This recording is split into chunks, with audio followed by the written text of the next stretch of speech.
Hello दोस्तों, कैसे हो आप लोग। स्वागत है आपका आपके चैनल प्रतिभा स्टडी में। दोस्तों यहाँ पर हम लोग आज एक बार फिर से देखने वाले हैं डीएलएड का तृतीय सेमेस्टर का क्लास। यहाँ पर हम लोग आज पढ़ने वाले हैं विज्ञान। जैसा कि आपको पता है कि आपके जो विज्ञान के प्रश्न पत्र होते हैं उसमें आपके जो बहुविकल्पीय प्रश्न आते हैं वे आपके 5 क्वेश्चन आते हैं और 5 क्वेश्चंस आपके 5 नंबर के होते हैं। दोस्तों आप लोग हर क्लास को अच्छे से देखिए, पढ़िए। अगर कुछ भी समझ में ना आए तो आप लोग कमेंट बॉक्स में पूछ सकते हो। एग्जाम के पहले यह क्लास आपको लेना बहुत ही आवश्यक है। दोस्तों इसका क्लास 1 हो चुका है। आपको उसका लिंक कमेंट बॉक्स में या फिर आपको इस वीडियो की एंड में मिल जाएगा, आप उसको भी देख लीजिए। सारे क्वेश्चंस आपको वेरी वेरी हेल्पफुल क्वेश्चंस आपको दिखेंगे और जो क्वेश्चंस आपको नया लगे आप उस क्वेश्चंस को अपने नोटबुक में नोट भी करते चलिए। तो दोस्तों अब यहाँ पर हम अधिक बात ना करते हुए चलते हैं सीधा अपने क्लास की ओर। दोस्तों यहाँ पर हम आपको बता दें कि जितने भी यहाँ पर आपके क्वेश्चंस रहेंगे दोस्तों हर क्वेश्चंस का मैं आपको आंसर बताते हुए समझाते हुए आगे बढ़ूँगा और जो आपको क्वेश्चंस नया लगे वह क्वेश्चंस आप नोट करते हुए आगे बढ़िएगा ताकि ऐसा ना हो कि आपसे कोई भी क्वेश्चन से छूट जाए। अब यहाँ पर हम देखते हैं पहला क्वेश्चन से अभ्रक का उपयोग किया जाता है। अभ्रक का उपयोग सबसे अधिक किसमें किया जाता है। अगर बात करें उपयोग की तो इसमें आपका हो जाएगा विद्युत उद्योग में। दोस्तों किसमें आपका हो जाएगा इसका आंसर विद्युत उद्योग। आपके कपड़े में, रासायनिक में या फिर आपके चीनी मिलों में नहीं क्या आता है। आपका होगा सबसे सटीक आंसर सा वाला। सा वाला आपका बिल्कुल सही हो जाएगा। अब यहाँ देखते हैं 17वां क्वेश्चन से वे पदार्थ जिन पर पड़ने वाला आंशिक रूप से निर्गत होता है दोस्तों तब होता है जब दोस्तों कब होता है तब होता है जब अल्प पारदर्शक होता है। दोस्तों यहाँ पर आपको लिखना होगा अल्प। यहाँ पे हल्का सा टाइपिंग मिस्टेक है, यहाँ पे आप लोग लिख लीजिएगा अल्प। ठीक है, अल्प पारदर्शक यानी आपका सा वाला बिल्कुल सही हो जाएगा। अब यहाँ पे आपका 18वां क्वेश्चन है। दोस्तों इसके आगे वाले क्लास में हम सब आगे के क्वेश्चंस को कर चुके हैं। अब यहाँ पे आपका 18वां क्वेश्चन है किस प्रकाश स्रोत किस प्रकाश स्रोत से उपछाया नहीं बनता है। किस प्रकाश स्रोत से आपका उपछाया नहीं बनता है। पहले आपको यह समझना है कि आखिर आपका उपछाया होता क्या है। आपने एक नाम सुना होगा परछाई। दोस्तों जो आपका परछाई बनता है वही आपका उपछाया कहलाता है। अगर हम लोग सूर्य के प्रकाश की बात करें इससे आपका उपछाया यानी परछाई बनती है। ठीक है, और अगर हम बात करें यहाँ पर सभी प्रकाश स्रोत से, दोस्तों अगर यहाँ पर हम सभी प्रकाश के स्रोत की बात करेंगे दोस्तों यहाँ पर भी आपको उपछाया देखने को मिल जाएगा। लेकिन दोस्तों अगर हम बात करेंगे बिंदु प्रकाश स्रोत से तो बिंदु प्रकाश स्रोत से आपकी उपछाया नहीं बनते हैं। यानी कुल मिलाकर आपका सा वाला बिल्कुल सही हो जाएगा। इनमें से कोई नहीं आपका गलत हो जाएगा। सूर्य और सभी प्रकाश स्रोत ये भी आपके गलत हो जाएंगे, यानी आपका सा वाला बिल्कुल सही हो जाएगा। अब यहाँ देखते हैं 19वां क्वेश्चन है। आपका 19वां क्वेश्चन बोल रहा है कि सूर्य के सबसे निकट ग्रह कौन सा है। सूर्य के सबसे निकट ग्रह कौन सा है। दोस्तों अगर बात करें कि सूर्य के सबसे बड़े ग्रह का नाम क्या है उसका आप लोग आंसर मुझे कमेंट बॉक्स में दोगे। और सूर्य से सबसे दूर ग्रह किस ग्रह को कहते हैं उसका भी आप लोग आंसर हमें कमेंट बॉक्स में दोगे। सूर्य के सबसे निकट दोस्तों अगर बात करें तो इसमें आपका हो जाएगा बुध। क्या होगा इसमें आपका बुध, यानी आपका इसमें सा वाला बिल्कुल सही हो जाएगा। दोस्तों यहाँ पर हम एक चीज़ देख पा रहे हैं। देखिए दोस्तों जैसे कि यहाँ पे आपको दिख रहा है बाना, दोस्तों यहाँ पे आपका ठीक है बा हो जाएगा। यहाँ पे आपका बा हो जाएगा, थोड़ा सा मिस्टेक हुआ है दोस्तों। यहाँ पे आपका हो जाएगा ठीक है बा, तो इसमें आपका सा वाला यानी बुध आपका सबसे सही हो जाएगा।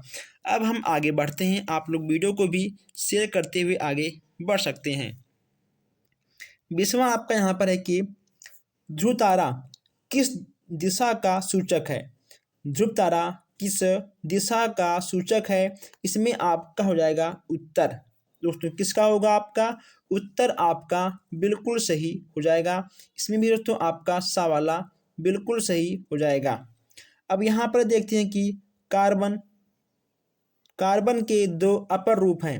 कार्बन के आपके दो अपर रूप कौन कौन से हैं आपको बताना है। अगर दोस्तों बात करें ग्रेफाइट और हीरा, अगर बात करें ग्रेफाइट और हीरा की, दोस्तों आपने पढ़ा होगा कि जो आपके कार्बन के दो अपर रूप होते हैं वह आपके हीरा और ग्रेफाइट दोस्तों, ठीक है, हीरा और ग्रेफाइट आपके दोनों होते हैं। यानी आपका आ प्लस बा दोनों आपके सही हो जाएंगे।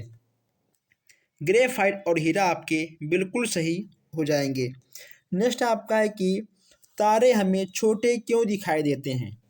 दोस्तों बताइए, आप बताइए आखिर तारे हमें सबसे छोटे क्यों दिखाई देते हैं? दूरी अधिक होने के कारण, या फिर आकार छोटा होने के कारण, आकार बड़ा होने के कारण, या फिर इनमें से कोई नहीं। बताना आपको यह है कि आखिर हमें तारे छोटे क्यों दिखाई देते हैं। अगर दोस्तों बात करें इसमें आंसर की, अगर बात करें इसमें आंसर की, इसमें आपका हो जाएगा आ वाला आपका यानी पहला आपका बिल्कुल सही होगा कि दूरी अधिक होती है दोस्तों, इसलिए हमें तारे बहुत ही छोटे दिखाई देते हैं। यानी आपका आ वाला बिल्कुल सही हो जाएगा। अब यहाँ पे आप नेक्स्ट क्वेश्चन है 23। हाइड्रोकार्बन बना होता है, हाइड्रोकार्बन दोस्तों बना होता है किससे बना होता है? तो दोस्तों अगर बात करें हाइड्रोकार्बन की, तो दोस्तों अगर बात करें हाइड्रोकार्बन की, तो इसमें आपका आ और बा, ठीक है, इसमें आपका आ और बा दोनों सही हो जाएगा। कार्बन से, हाइड्रोजन से, आपका आ और बा यानी आपका दोनों सही हो जाएगा। ओके दोस्तों, चलिए अब हम लोग आगे बढ़ते हैं। अब यहाँ पे आपको दिख जाएगा नेक्स्ट क्वेश्चंस। नेक्स्ट क्वेश्चंस आपका यहाँ पर क्या है कि संतृप्त हाइड्रोकार्बन, संतृप्त हाइड्रोकार्बन है। दोस्तों जितने क्वेश्चंस यहाँ पर आपको दिख रहे हैं सब क्वेश्चंस एक नंबर के हैं। इसमें आपका एथेन और मेथेन यानी आपका आ और सा यानी आपका दोनों आपका बा वाला बिल्कुल सही हो जाएगा। संतृप्त हाइड्रोकार्बन दोस्तों आ और सा से मिलकर बनता है, एथेन और मेथेन से मिलकर तब बनता है। यहाँ पर आपका सबसे नया क्वेश्चन यह है कि प्रकृति में कार्बन, दोस्तों 25 यहाँ पे आपका है, प्रकृति में कार्बन पाया जाता है मुक्त अवस्था में, यौगिक में, आ और बा दोनों में, केवल अपने अपर रूपों में। क्या होगा बताइए आप लोग। 25वां का आपको बताना है कि आखिर इसका आंसर क्या होगा। दोस्तों इसमें आपका होगा आ और बा दोनों, यानी जो प्रकृति में कार्बन पाया जाता है वह आपका मुक्त अवस्था में भी होता है और वह आपका होता है क्योंकि, तो आपका ये आ और बा आपका दोनों सही हो जाएगा। अब देखते हैं हम लोग 26 क्वेश्चन है।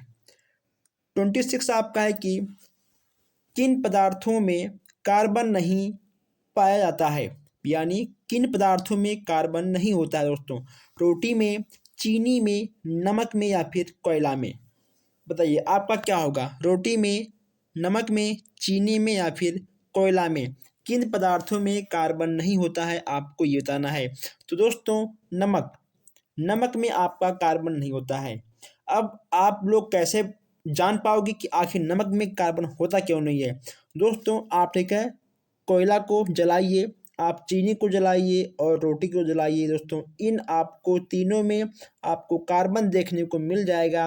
लेकिन जब आप नमक को दोस्तों जलाओगे तो नमक आपका जलेगा लेकिन आपको कार्बन देखने को नहीं मिलेगा। ठीक है, यानी आपका सा वाला बिल्कुल सही हो जाएगा। अब यहाँ देखते हैं 27 क्वेश्चन है। एलपीजी दोस्तों, एलपीजी में सबसे अधिक मात्रा किस गैस की होती है? एलपीजी में सबसे अधिक मात्रा किस गैस की होती है ये आपको बताना है। अब यहाँ हम बात करें एलपीजी की, दोस्तों सबसे पहले आप मुझे कमेंट बॉक्स में ये बताओगे कि आखिर एलपीजी का फुल फॉर्म होता क्या है। आप लोग लिख लीजिए liquid petroleum gas, liquid petroleum gas दोस्तों, यह घर में यूज होने वाले गैस होते हैं। अगर बात करें सबसे अधिक मात्रा की, तो दोस्तों इसमें आपका हो जाएगा ब्यूटेन। इसमें क्या होगा आपका ब्यूटेन आपका सबसे अधिक होता है दोस्तों। लिक्विड पेट्रोलियम गैस में ब्यूटेन गैस आपका सबसे अधिक होता है। अब हम बढ़ते हैं नेक्स्ट क्वेश्चंस की ओर। नेक्स्ट आपका यहाँ पर है, चलिए अब यहाँ देखते हैं 28 क्वेश्चंस। दोस्तों 28 क्वेश्चंस यहाँ पर हम लोग देखते हैं कि कार्बन का क्रिस्टलीय रूप है। कार्बन का क्रिस्टलीय रूप है ग्रेफाइट, कोयला, लकड़ी का चारकोल या फिर जंतु चारकोल। इन चारों में आप बताना है कि आखिर कार्बन का क्रिस्टलीय रूप दोस्तों इसमें से आपका क्या होगा। अगर हम बात करें यहाँ पर कि कार्बन की क्रिस्टलीय रूप की, इसमें आपका होगा ग्रेफाइट। क्या होगा इसमें आपका हो जाएगा ग्रेफाइट, यानी आ वाला पहला आपका बिल्कुल सही हो जाएगा। इंसुलिन हार्मोन्स की कमी से होता है दोस्तों। इंसुलिन इंसुलिन हार्मोन्स की कमी से होता है दोस्तों। इंसुलिन हर व्यक्ति के अंदर एक प्रकार का हार्मोन्स होता है। अगर किसी भी व्यक्ति में इंसुलिन नाम का जो हार्मोन्स होता है, अगर उसकी कमी हो जाती है तो उस इंसान को, उस व्यक्ति को कौन सा रोग होता है आप बताइए। दोस्तों आपको हो जाएगा डायबिटीज। क्या होगा आपको, अगर दोस्तों इंसुलिन हार्मोन्स की कमी हो जाएगी तो आपको हो जाएगा डायबिटीज़। इसीलिए आप लोग अपना खान पान का थोड़ा सा ध्यान रखिएगा। ओके दोस्तों, एग्ज़ाम का टाइम है लेकिन फिर भी आपको टाइम से खाना, टाइम से उठना, ठीक है दोस्तों, टाइम से सोना, हर चीज़ आवश्यक होता है। अब यहाँ पर हम देखते हैं 30वां क्वेश्चन है, ध्वनि मापन किससे किससे की जाती है। जो हम लोग दोस्तों ध्वनि को मापते हैं, जो हम लोग ध्वनि को मापते हैं वह हम लोग किससे करते हैं। मीटर से दोस्तों, या आपका इससे भी नहीं होगा, पास्कल से भी आपका नहीं होगा, किलोमीटर दोस्तों, किलोमीटर से भी आपका नहीं होगा। सबसे अच्छा, सबसे सटीक आंसर आपका है डेसिबल। दोस्तों क्या है आपका डेसिबल। हम लोग ध्वनि को डेसिबल से ही नापते हैं। यहाँ पर देखते हैं 31 क्वेश्चन हैं। अब यहाँ पर दोस्तों आपका 31 क्वेश्चन है कि मानव शरीर का, दोस्तों मानव शरीर का समान ताप कितना होता है। मानव शरीर का समान ताप कितना होता है। दोस्तों मैं आपको बता दूं कि आपका पशु, पक्षी, मनुष्य कोई भी हो दोस्तों, हर व्यक्ति की जो बॉडी होती है वह दोस्तों गर्म होती है। अब आपको ये बताना है कि आखिर आपकी बॉडी दोस्तों, मनुष्य, आप भी एक मनुष्य हो तो बताइए आपकी बॉडी कितनी सेल्सियस गर्म है। दोस्तों आपकी 37, कितना दोस्तों 37 सेल्सियस बॉडी आपकी गर्म है। अब आप ये कैसे जान पाओगे कि आखिर आपकी बॉडी 37 सेल्सियस गर्म है। दोस्तों अगर आप नहाने के बाद अपने बॉडी को तौलिए से ना पोंछो, अगर आप हाथ धुलने के बाद ना पोंछो, अगर आप पैर धुलने के बाद अपने हाथ पैर बॉडी को ना पोंछो, तो दोस्तों वह धीरे धीरे जो पानी की मात्रा होती है वह सूख जाती है। ओके दोस्तों, वह सूख जाती है। और वह सूखती क्यों है, ठंडी का मौसम हो, गर्मी का दोस्तों, कोई भी आपका मौसम हो, तो दोस्तों वह जो आपके बॉडी का 37 सेल्सियस डिग्री दोस्तों आपका जो तापमान होता है, उसी तापमान की वजह से आपकी बॉडी पर लगे हुए पानी सूख जाते हैं। ओके दोस्तों आप लोग वीडियो को अधिक से अधिक शेयर करिएगा। यहाँ पर दोस्तों हम लोगों ने आज 16 क्वेश्चन से देख चुके हैं। दोस्तों आप इसका फर्स्ट क्लास भी ले लीजिए, सेकंड क्लास भी ले लीजिए। दोस्तों कम पढ़िए, अच्छा पढ़िए। ओके दोस्तों, आराम से पढ़िए, कोई दिक्कत की बात नहीं है। आराम से पढ़ते दोस्तों, आराम से मस्ती के साथ आप लोग अपना एग्ज़ाम दीजिए। और आई होप आपका साइंस में 25 में से 25 नंबर जरूर आएगा। अगर आप नए हो तो आप चैनल को सब्सक्राइब कर लीजिए। अगर आपको किसी भी क्वेश्चन में कोई भी डाउट हो तो आप हमसे कमेंट बॉक्स में पूछ सकते हो। ओके दोस्तों अगर मान लो आपको कोई भी क्वेश्चन नया लगा हो तो आप उस क्वेश्चन को अपने नोटबुक में नोट भी कर सकते हो। दोस्तों आगे आने वाले क्लास में आपको बहुत ही अच्छे अच्छे दोस्तों क्वेश्चंस, बहुत ही नए नए क्वेश्चंस आपको मिलने वाले हैं। अभी तो ये शुरुआत है दोस्तों, पिक्चर अभी बाकी है। दोस्तों आप लोग लगातार पढ़ते रहिए अच्छे से। अगर आपका कोई भी दिक्कत तो आप हमसे पूछ सकते हो। तो बस आज के लिए इतना ही, हम मिलते हैं फिर नेक्स्ट वीडियो में। धन्यवाद।